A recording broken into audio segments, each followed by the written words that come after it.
So 3-phase unbalanced loads in a 3-wire star. So if there's an unbalanced load as opposed to a balanced load, if you remember what a star looks like in your notes before, that was a 4-wire star. So if it's unbalanced, it means these 3 impedances have got different values. They're not all the same. So there'll be different values of impedances in each one of these phases. If it's a 3-wire star rather than a 4-wire star, if it's a 3-wire, then that neutral line is missing. If you remember what we did the first week we talked about a balanced star. And in a balanced star, you don't need the neutral wire because nothing should flow in the neutral. In an unbalanced star, which is what we did the last time, we then worked out what the current in the neutral was, because you would have a current in the neutral because it's not balanced. That's the thing that we did last week. So this week we're looking at a 3-wire star, so there's no neutral wire there and it's unbalanced as well. So the situation we're looking at is like that. Then that's basically your supply and that's your load. And there's no neutral wire between the start point and both of these. So the start point on the generator, if you like, is that O, and the start point in the load is that O with a wee apostrophe. Now to do these types of calculations on these types of arrangements, you have to use a thing called Millman's theorem.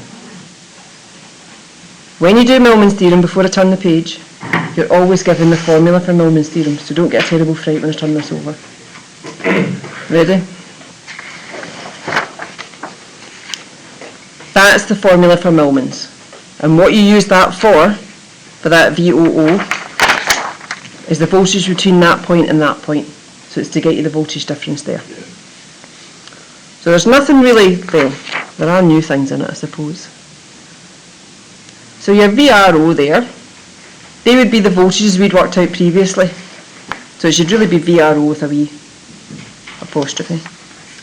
So it'd be these 3 that we've been looking at every week. So these 3 voltages. So V phase at an angle of 0, V phase at an angle of 240, V phase at an angle of 120.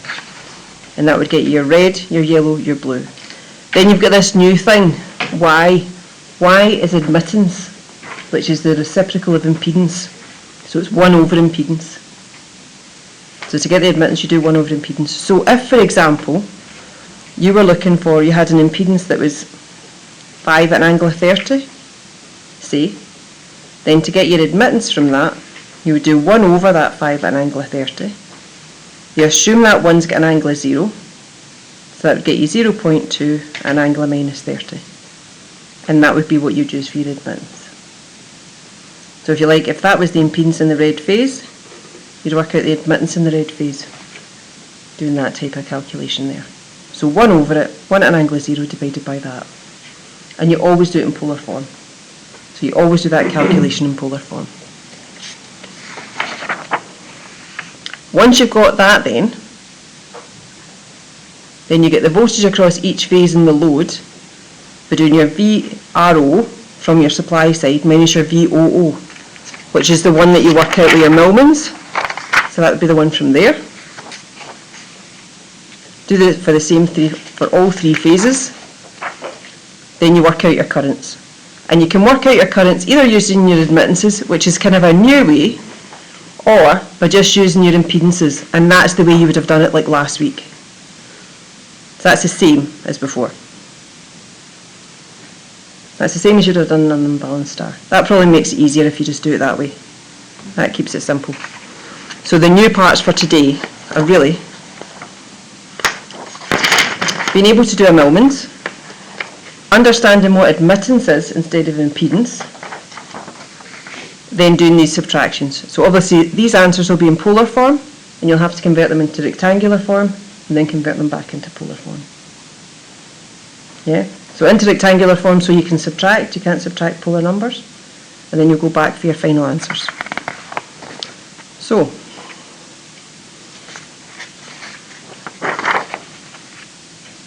would you like to take a note of that question? That's our starting point.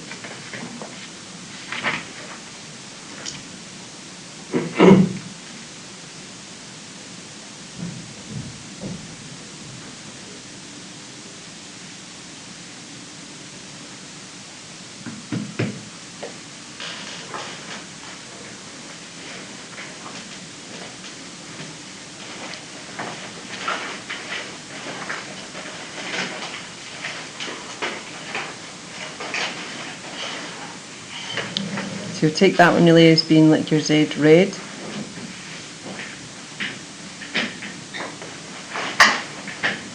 Yellow, blue. Remember that is your line voltage, not your phase voltage. So that's the voltage from colour to colour.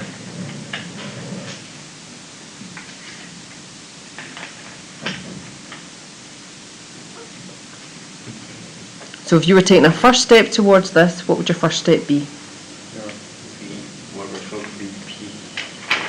pH for phase? Yes. So you'd do that, you'd work out the magnitude of the phase voltage first. How do you do that? Divide by the square root of 3. Exactly.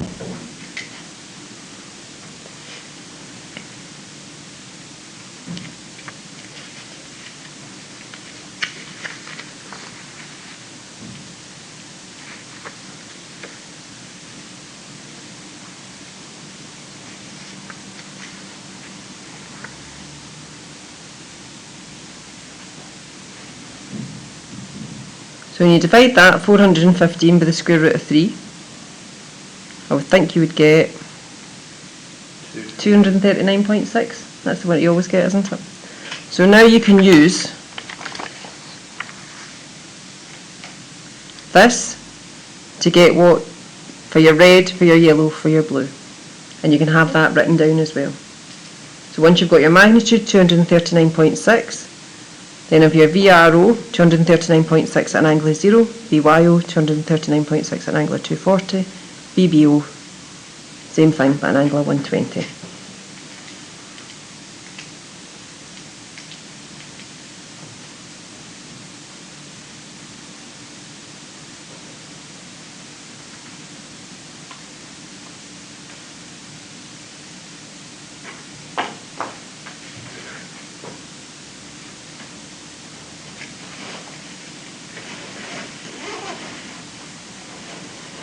So once you've kind of got those voltages set out, and they'll be the voltages that you're going to use in your Millman's formula here. What would be your next step, do you think? Get the admittance. So the other thing you need for your Millman's is to get these three admittances. Your admittance for your red, for your yellow, for your blue. Now, when you work out admittance, you have to do 1 over a polar number. So really before you get to admittance, you're going to have to take these three impedances, put them into polar form, and then you can get the admittance from that. So you'd maybe have it written down something like ZR equals 2 plus J0, and that would be equal to 2 at an angle of 0, like that. And then your YR, 1 over 2 at an angle of 0, which is usually the same as 1 at an angle of 0 over 2 at an angle of 0. And the admittance is measured in Siemens. So you would have kind of like that, and then going on from that to yellow to blue. Now obviously I picked the one that's got plus a G0 because you can convert that into polar form in your head.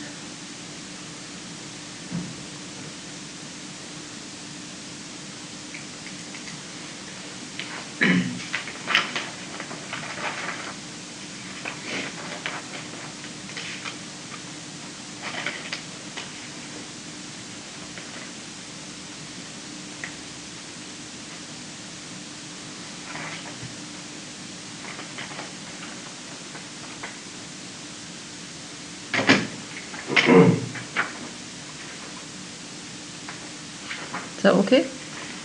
Yeah.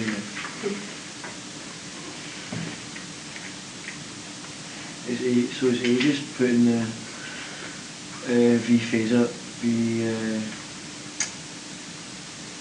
So the first part that you do, is that just... so the first task that you do is basically getting your V, yeah, with angles on it. divided by root 3, and then from that you're going to get your VRO, your VYO, your VBO. And that's just the V pH with the angles on them. Yeah, one will be the angle of 0, one will be 240, the other one will be 120. So if you like, that's the first thing you're going to do. That's the second thing you're going to do.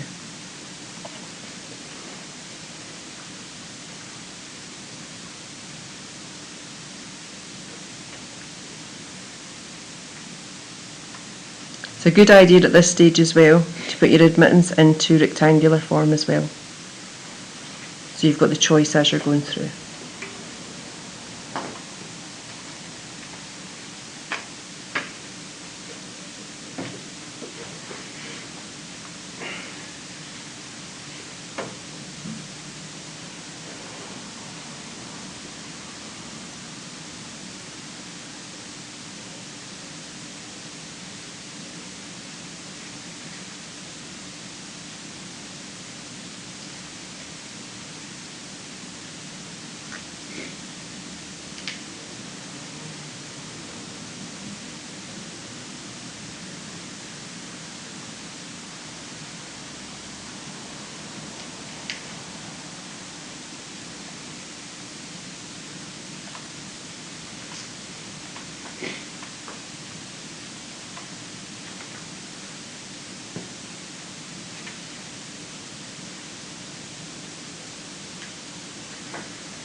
So once you've got these, the answers that you should have for your admittances should be something like this. There they are there. So you've got your impedances there in polar form, then you've got your admittances in polar form, and you've also got your admittances in rectangular form there as well. So now these are the values, along with your voltages that you've worked out here, that are going to go into this Millman's here.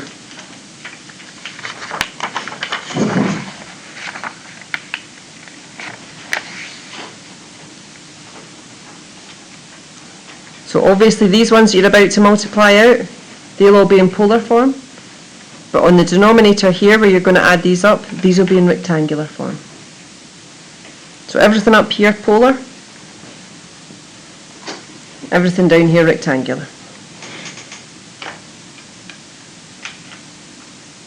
If you get your right value in the right place, you should be halfway there.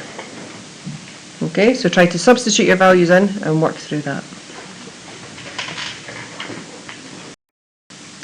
Yeah, so you would have done this stage here working out your voltages, this stage here working out your admittances, then you've taken your voltages and your admittances and you've put them into your Millman's,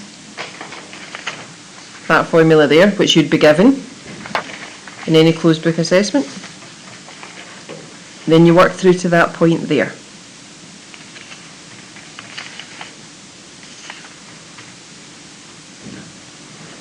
So that's you got those voltages.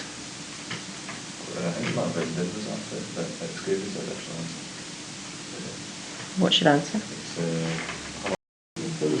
So this, if you like, this is your step 3. I wouldn't go back and fix it, I would just go back and I would kind of point out to yourself where you've made your mistake and then put the right answer in a box at the bottom or something. Would that still get marked off? I'm like 2 off. You would lose a mark for wherever you've made your mistake. If you make multiple mistakes, you lose multiple marks. See the numbers, I'm literally just like 0.2 off for that one. You would only lose additional marks. See if you were excessively rounding. Right. You lose a mark for every error and you'd lose a mark for excessive rounding. Yeah, because I've got 119.8 so 120 for first one. Right. And I've got 4. But then to be fair, I would lose a mark for excessive rounding there, wouldn't I? Yeah. Because that should be 239.6 to 4 significant figures, and I've got 2 significant figures there. Or 3, depending how you look at it. 3. I do have ceiling window cleaners, I hope they're not talking a whole lot of rubbish. Right, so your next step is to do this. So to get the voltage across the red phase, the voltage across the yellow phase, and the voltage across the blue phase. So you're going to take your VRO, which you'd have had from your step 1, here. So your VRO, you'll have as being 239.6 at an angle of 0. And you're going to subtract what you've just worked out for your Millman's. But because you're going to subtract these, you're going to have to convert them both into rectangular form. So you're to do that for the red, the yellow and the blue. Should I subtract it with my own number? Aye, just go with what you've got. So it might be an idea to go back to the page that you did your step 1 on here and convert these to rectangular form at this point here, just to keep things clear. So that's your next step. If you like, this is step 4.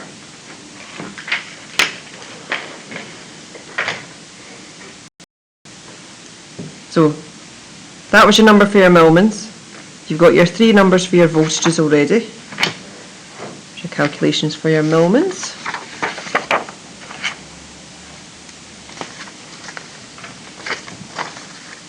And that, or these, are your answers for your step 4.